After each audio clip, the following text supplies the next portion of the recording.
आज की कहानी भेजी है धीरज ने, जो कि राजस्थान के सुजानगढ़ के पास एक छोटे से गांव में रहते हैं। धीरज कहते हैं ये घटना लगभग 20 साल पुरानी है, जब वो सिर्फ 8 साल के थे। आगे की कहानी मैं धीरज की नजरिए से सुनाऊंगा।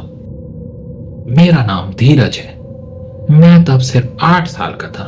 मैं जयपुर में रहता था, मम्मी पापा और दादी दादा के साथ। हर गर्मी की छुट्टियों में हम लोग नानी के गांव जाते थे। सुजानगढ़ के पास एक छोटा सा गांव है, अबासर। वहां मेरे नाना नानी, मामा मामी और मेरे कजन्स राजू और गुड़िया रहते थे। गांव जाना मतलब पूरी छुट्टियों की मस्ती। दिन भर क्रिकेट, लूडो, छुपन छुपाई और अंताक्षरी। उस दिन की बात है, हम तीनों दिन भर खेल रहे थे। शाम का समय था, हवा चल रही थी और बिजली फिर से चली गई थी। जैसे हर दिन होता है, वैसे ही आज भी बिजली चली गई थी। मैंने बोला, अबे राजू, बॉल टेरेस के नीचे गिर गई। राजू बोला, तो तू ही जा, मैं आउट नहीं था। मैं बोला, हाँ हाँ, चीटिंग करके हीरो बन जा। फिर हमने क्रिकेट छोड़ा और छुपन छुपाई खेलने लगे। मैंने आंखों पे हाथ रखा और गिनती शुरू की। 1 2 3 4 5 6 7 8 9 10। अब मैं तुम दोनों को ढूंढ निकालूंगा। मैंने इधर उधर देखा और फिर मुझे राजू दिखा। पकड़ा गया राजू। मैंने उसकी पीठ थपथपाई। राजू हंसते हुए, अरे यार, कैसे मिल गया तुझे? मैं हंसकर, अब पाई है गुड़िया की। 10 मिनट तक ढूंढता रहा, पर गुड़िया मिली नहीं। तब मैंने जोर से चिल्लाया, गुड़िया, गुड़िया, कहाँ छिपी है तू? तभी मम्मी टेरेस पे आई और बोली, बस अब बहुत हो गया, सब बच्चे नीचे आ जाओ, खाना रेडी है। और तभी गुड़िया एक बोरी के पीछे से निकली और बोली, देखा, कल भी नहीं ढूंढ पाएगा मुझे। मैं कल तुझे सबसे पहले पकड़ लूंगा, देख लेना। आंगन में सब लोग बैठकर डिनर कर रहे थे। नानी, नाना, मम्मी, पापा और हम तीनों बच्चे। मिट्टी के चूल्हे की दाल चावल की खुशबू पूरे घर में फैली हुई थी। नानी, अरे राजू, फिर से गिर गया क्या क्रिकेट खेलते हुए? राजू, अरे नहीं, धीरज ने चीटिंग की थी। मैं हंसकर, मैं चीटिंग नहीं करता, तू स्लो था। गुड़िया, हाँ हाँ, मैं तो जीत गई दोनों से। नाना, तुम लोग दिन भर खेलते हो, कभी थकते नहीं क्या? नहीं नाना जी, और कल तो हम अंताक्षरी भी खेलेंगे। मम्मी, बस करो सब, पहले खाना खत्म करो। नानी, हमारे जमाने में टेरेस पे सोना कितना मजा देता था। ठंडी हवा, तारे गिरना और रात की कहानियां। डिनर के बाद सब लोग हाथ धोकर टेरेस पे चले गए। मच्छरदानी लगाई जाने लगी, चटाई बिछाई गई।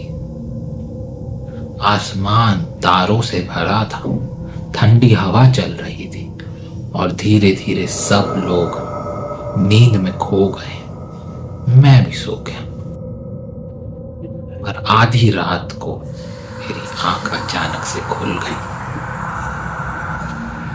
मुझे सो जाना था। रात के शायद 2:30-3 बज रहे होंगे।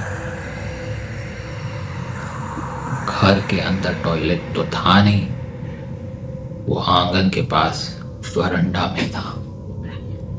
मैं चुपके से मच्छरदानी हटा के उठा, सीढ़ियां उतरने लगा। अंधेरा था, बस एक लालटेन जल रही थी। उसकी हल्की सी पीली रोशनी पूरे आंगन में फैली हुई थी। मुझे थोड़ा डर सा लग रहा था, पर मैंने लालटेन की लौ को तेज किया और सूसू करने चला गया। जब मेरा हो गया और मैं जब फिर से लालटेन की लौ कम करने वाला था, तभी मेरा ध्यान थोड़ा आगे, 10 कदम आगे बढ़ा। वहां हाथ पांव के पास एक सफेद सा फिगर खड़ी थी। सफेद कपड़े बिल्कुल शांत, जैसे हवा उसके कपड़े को हिला रही हो। मैंने सोचा शायद नानी होगी। मैंने बोला, नानी। कोई जवाब नहीं आया। मैं फिर से बोला, नानी। फिर भी चुप। मुझे लगा कोई मजाक कर रहा है।